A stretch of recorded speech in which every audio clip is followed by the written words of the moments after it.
He had everything handed to him: private jets, designer clothes, and a last name that opened doors before he even knocked. But inside, he was crumbling, failing every test, drowning in silence. Everyone gave up on him, his teachers, his classmates, even his father. Until one day in the quietest corner of the school, a janitor, a black woman nobody ever really looked at, said something that hit him harder than any lesson ever had. Before we continue, tell us where in the world you are watching from. Drop it in the comments below. And if you enjoy this story, don't forget to like the video and subscribe for more powerful content like this. He thought she was just cleaning floors. He had no idea she was about to clean out everything he thought he knew. His name was Leo Sterling, the only son of Marcus Sterling, a tech tycoon whose name graced the cover of Forbes as regularly as the changing seasons. Leo grew up surrounded by private jets, personal chefs, and birthday parties with celebrities as guests. But for all he had, one thing was missing: purpose. At 17, Leo attended one of the most elite private high schools in Atlanta. Not because he earned his way in, but because the name Sterling opened doors like a golden key. No tests, no interviews, just a wire transfer and a reputation that did the talking. Inside those marble hallways lined with portraits of powerful alumni, Leo was known for three things: his arrogance, his expensive clothes, and his academic failure. His grades were a joke. Teachers passed him out of fear, not merit. He didn't care. Why would he?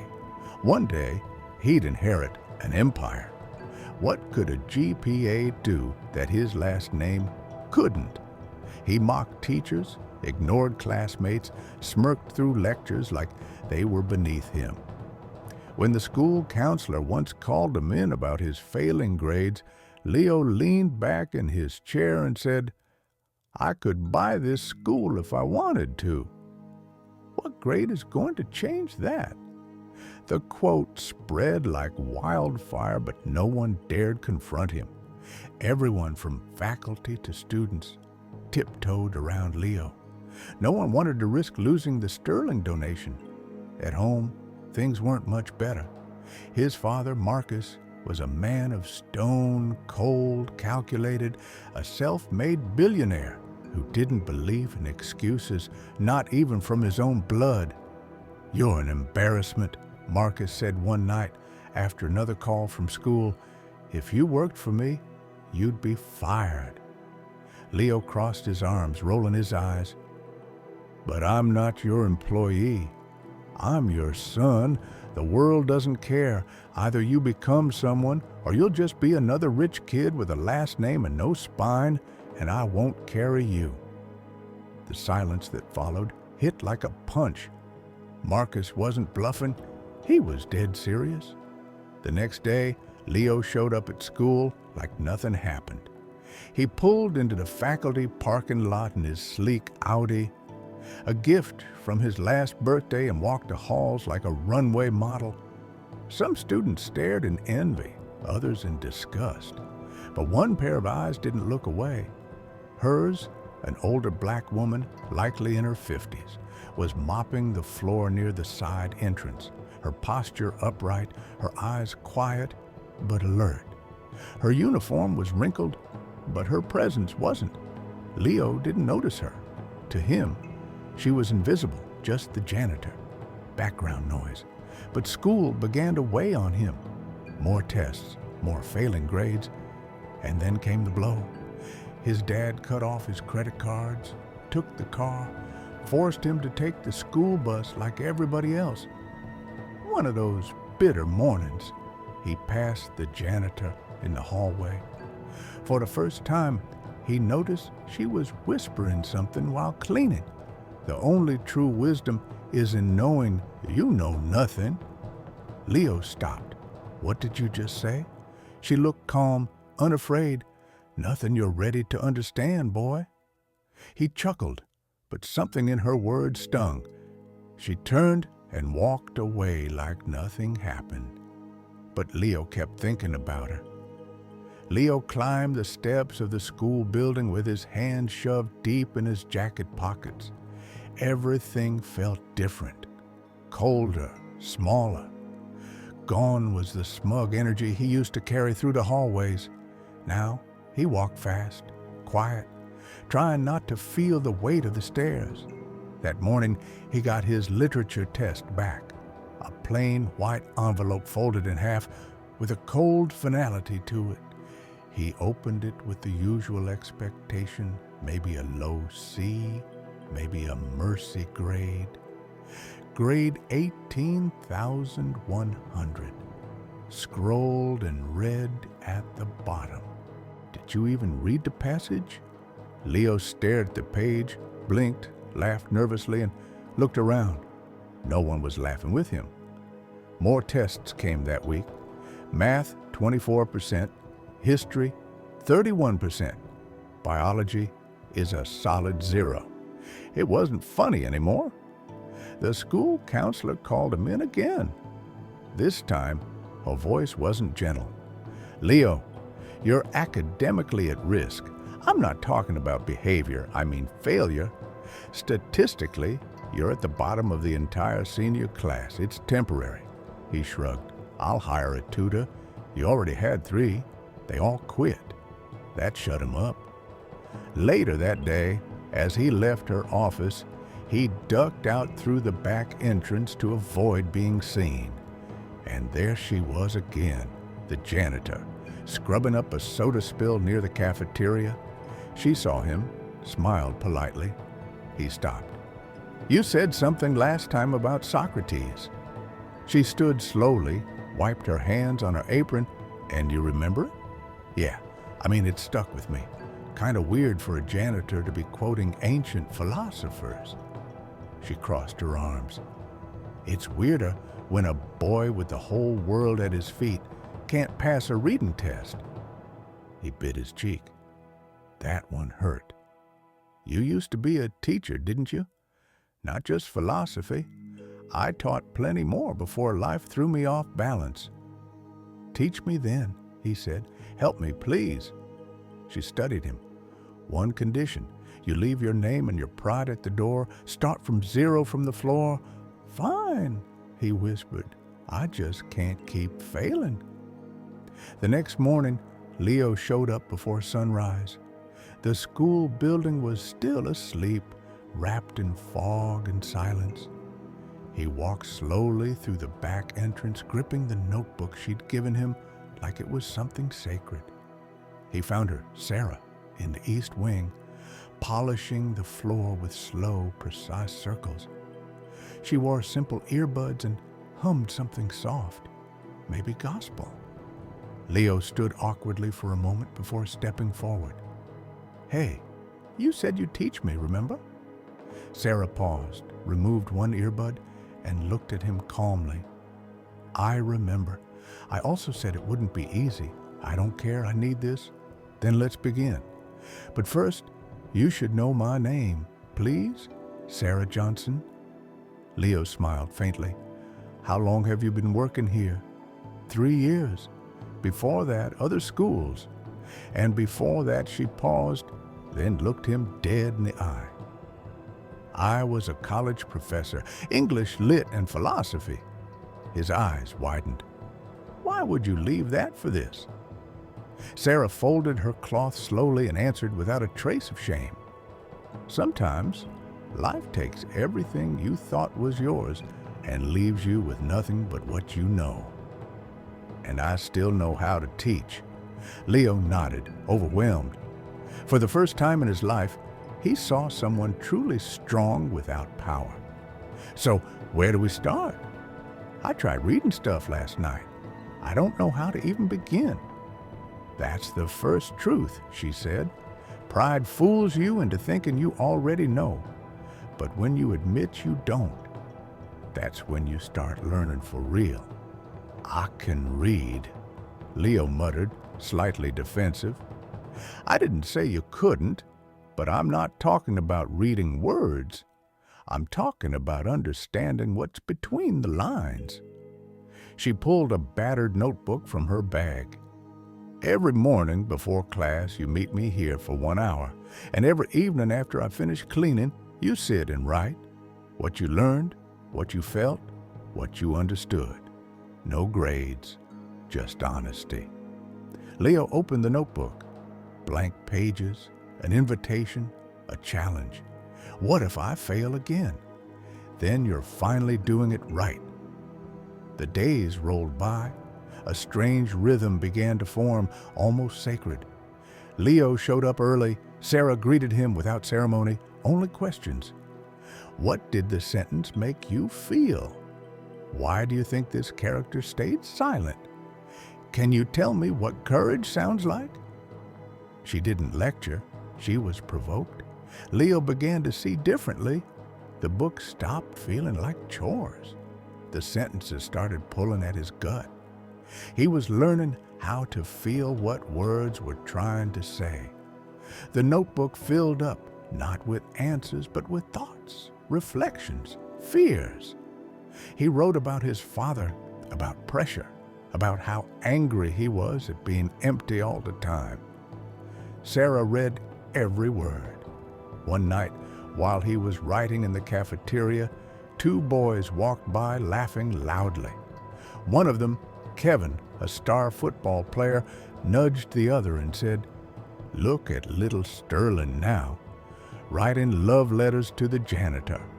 Leo clenched his jaw, ready to react, but Sarah gently placed a hand on his shoulder and whispered, "You don't measure depth." With a shallow ruler, he looked up at her. That one line hit deeper than any insult. Later that night, Leo received a message from his father. "They updated your academic record. One last warning. Turn things around or you're out. No trust fund, no apartment, nothing." Leo stared at the message. He didn't reply, but for the first time, he didn't feel afraid. He felt ready. Friday arrived with buzz and tension. The school was alive with the end of term energy, report cards, college counselors, graduation meetings. Everyone was talking about the future. Leo walked through the crowd, gripping a folder full of redone assignments, essays marked with praise, and a draft of a piece titled "The Illusion of Power," written under Sarah's challenge. He'd never been proud of anything academic before. He thought maybe, just maybe, his father would be proud too. But when he reached the office, Marcus Sterling was already there, standing by the window in a sharp gray suit, checking his phone like it owed him money. "You're late," Marcus muttered without looking up.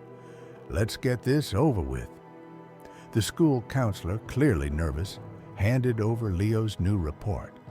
Leo reached for it, but Marcus took it first. He scanned it. The grades were better. Still far from perfect, but steady improvement paired with glowing remarks from teachers. Shows initiative, participating actively, significant change in attitude. Marcus closed the folder with a dull snap. "This is what you call progress." Leo exhaled. "I'm trying." "Honestly, trying with who?" Marcus pressed. "The last tutor quit." "Who's been helping you?" Leo paused. He didn't want to expose Sarah, but something in him said it was time. "Sarah, the janitor." Silence. Marcus blinked, then gave a dry, sharp laugh. "You're kidding." "She used to be a professor. She's a janitor." Marcus cut in. "That's all that matters." Leo's voice rose. "She taught me more than any of your overpriced tutors. She taught me to think." Marcus took a step forward, voice low and threatening. "You're embarrassing this family. You're wasting time with people who have nothing to offer. She sees me. You never did." Marcus stared at him like he was a stranger. "If you keep going down this road, you lose everything. No car, no money, no name. Don't test me. Leo felt the words burn his tongue, but he said them anyway. Maybe I need to lose everything to figure out who I actually am. Marcus didn't answer, just walked away. The next week, Leo was quieter, angrier, but not defeated. The kids at school noticed. The teachers did too. Rumors spread. Some said Leo was obsessed with the janitor. Others mocked him openly. Kevin again shared a video of Leo sitting with Sarah after hours with the caption, "Lessons from Losers." Leo didn't flinch. Instead, he printed his essay and posted it on the school's reading board under the title, "Learning Doesn't Make Me Weak. Ignorance Does," Leo Sterling. The paper was gone the next day, but the message had already taken root. Monday morning brought a strange calm. The rain had stopped. The sky was gray but quiet. Leo walked into the school early, clutching a coffee in one hand and a notebook in the other. He found Sarah in the back hallway, mopping near the old science wing. She looked up as he approached, eyebrows raised. "You're bringing peace offerings now." "Coffee," Leo replied, handing her one. "And something else?" Sarah took the cup and looked at him closely. "You got that look. The one people get right before they say something that changes everything." Leo sat on the floor, notebook still in his hands. "I looked you up online." Her eyes narrowed slightly. "You what?" "Not in a creepy way," he added quickly. "I just wanted to know. You quoted Socrates. You teach like you've got 20 years of experience, and I found it in an old article." Sarah Johnson, tenure professor at the University of Chicago, guest speaker, published writer, award winner. She closed her eyes for a long moment. That woman existed. She just doesn't get invited back anymore. What happened? Sarah leaned against her mop handle. "I blew the whistle on a plagiarism scandal involving a tenure dean. Big name, powerful. I refused hush money. They shut me out quietly, permanently. The people I trusted disappeared, and then my husband died in a car accident on the way to a conference I organized." Leo swallowed hard. "You lost everything except my mind?" she said softly. "And my voice." He nodded slowly. "Then I want to make you a deal." Sarah raised an eyebrow. "What kind of deal?" "I want you to teach me. Really teach me like I'm one of your college students. Don't hold back. Don't treat me like I'm fragile. I want to learn everything, you know. I want to be someone, not because of my name, because of what I do." She looked at him carefully.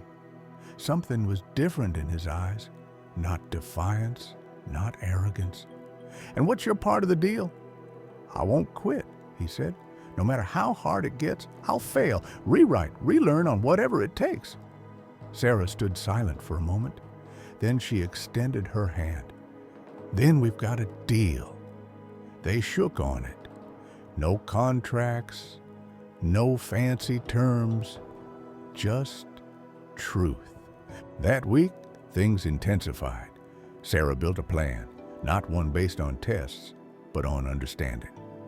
Leo read Baldwin Hughes Morrison. He started writing reflections instead of essays. He questioned systems, injustice himself. Each night he handed her a notebook filled with thoughts, and each night she returned it with questions that dug even deeper. The school still didn't know.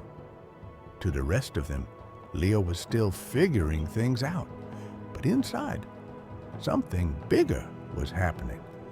A few days later, Leo showed up to evening study with someone new. "This is Priya," he said. "She's in my biology class. She needs help with writing." Sarah smiled. "Looks like we've got ourselves a class." More students came quietly, cautiously. Word spread that someone at the school was actually helping, not grading, not judging, but teaching. The abandoned library turned into their secret classroom. They read, wrote, debated, cried. It was beautiful and dangerous. One afternoon, Sarah was called into the office. The assistant principal spoke in corporate tones. "Miss Johnson, we've received concerns. Parents are asking why their kids are spending time with the janitorial staff after hours." "It's unorthodox. I'm teaching," she replied simply. "You're not a certified instructor here. It's not in your job description." Sarah stared at her. "Neither is saving a kid's life, but I did that anyway." The assistant principal didn't answer, but Sarah knew what was coming. Leo heard about it the next day. "They told you to stop?" "Yes, that's insane. You're helping." "I know," she interrupted, "but that's what systems do. They don't attack what's broken. They attack what's working." If it wasn't meant to work that way, Leo clenched his fists. "I'm going to tell my dad. I'll go to the board. I'll go public." "Not yet," Sarah said firmly. "Your voice needs to be strong enough to stand on its own first. Not your father's name, yours." He nodded and understood. The revolution had already begun. The announcement was posted in bold letters at the school entrance. Senior speech contest topic: what it means to win in life. Open to families in the community. It was the final assignment of the year, and the stakes were high. Scholarships, university recommendations, and public recognition. For most students, it was just another hoop to jump through. But for Leo, it was something else. It was a war. That same morning, he found out Sarah had been fired. Early, quietly, no chance to say goodbye. They said it was budget cuts. Everyone knew better. She left without fanfare. Leo sat in the empty cafeteria, notebook open, hands shaking. He stared at the pages filled with her words, her corrections, her questions. Learning is transformation. Pride is a trap disguised as protection. You don't need permission to become someone new. He closed the notebook and opened a new one and wrote, "Not for grades, not for applause, for truth." The night of the speech contest arrived. The auditorium was packed. Parents in expensive coats, students in neatly pressed suits, college scouts in the back row with clipboards. Leo stood behind the curtain wearing a plain navy shirt and dark jeans. No flashy shoes, no last name pinned to his chest. Just him and his story. His name was called. He stepped onto the stage. The room fell quiet. He looked across the crowd and began, "My name is Leo Sterling. Some of you know me as a kid who wasted a golden ticket, who didn't care, who failed. They say I had everything, but I didn't have the one thing that mattered, someone who believed in me until she showed up." He paused. She wasn't my teacher, not officially. She wasn't paid to help me. She had no office, no authority, just a mop and a heart big enough to see through my anger. He scanned the audience. She taught me how to read between the lines in books and in life. She taught me how to write, how to think, and how to listen. She didn't just clean the floors of this school. She cleared the fog in my head. The air shifted. People leaned forward. But she was fired, silenced, because systems don't like it when someone from the bottom starts making a real difference. So today, I'm not speaking to impress you. I'm speaking to honor her. He held up the notebook. She told me learning was transformation. That real winning isn't about being rich or powerful. It's about becoming someone worth remembering. Then his voice softened. She might not be here right now, but she's in every word I'm saying. So what does it mean to win in life? It means waking up, letting go of your name, finding your truth, and using it to lift others. Silence. then one clap, then another, and then the room exploded into applause, a standing ovation, tears. Even some of the faculty were crying. From the back of the room, a woman with a headscarf and quiet eyes wiped a tear and smiled. Sarah. She had come back quietly just to see him shine. And Leo, he wasn't sterling that night. He was his own name. The video of his speech spread fast, first through students, then alumni, then the press. The billionaire's son credits the school janitor for saving his life. That headline traveled further than any Sterling Corporation deal ever had. Sarah was offered a speaking engagement at a local college, then another, then a teaching position. Doors reopened, not because of a resume, but because of a truth that couldn't be ignored anymore. Leo passed every class, not with pity, with purpose. He declined Ivy League offers and chose a small college focused on social justice and education. When asked why, he said, "Because I want to teach the way she taught me and build the kind of place where no one has to ask to be seen." The sun was high over Atlanta the day Leo knocked on a modest front porch, holding an envelope. Sarah opened the door, wearing a simple cardigan and a look of quiet surprise. "You didn't have to come all the way out here." "I did," Leo replied, handing her the envelope. Inside his high school diploma, his college acceptance, and something else. A handwritten proposal. "I want to start something," he said. "A center, a place where people can learn like I did. With honesty, with depth, without shame. I want to call it the Johnson Institute." Sarah read the letter, then looked up, tears in her eyes. "Why me?" "Because everything I am now started with you. Only if we do it together," she whispered, "always." Months later, the Johnson Institute opened its doors in a repurposed community center in the heart of the city. Classes, mentorship, late-night writing circles. Kids who had been written off now had a second chance. Sarah taught again with chalk, with books, with freedom. Leo ran the Sense programs, but never stopped learning. And the city took notice. Awards came, articles followed. But the real reward came when a student 12 years old and struggling handed Sarah a notebook and said, "This place made me feel smart for the first time." She cried that day, and so did Leo. As for Marcus, he came quietly to the Institute's opening, stood in the back, watched his son speak about justice, humility, and healing. After the event, they met outside. "I didn't expect to cry," Marcus admitted. "I didn't expect to forgive you," Leo said. They hugged, not as father and heir, but as two men tried. Years passed. The Institute grew. One evening, Leo took the stage again, this time for a National Education Award. He held the microphone, paused, and said, "They said, I failed everything until I learned one thing that changed my life. That greatness doesn't come from being seen. It comes from seeing others. And sometimes the person who teaches you the most isn't in a suit. They're holding a mop, quoting philosophers while no one's listening. Her name is Sarah Johnson, and she didn't save just my grades. She saved my soul."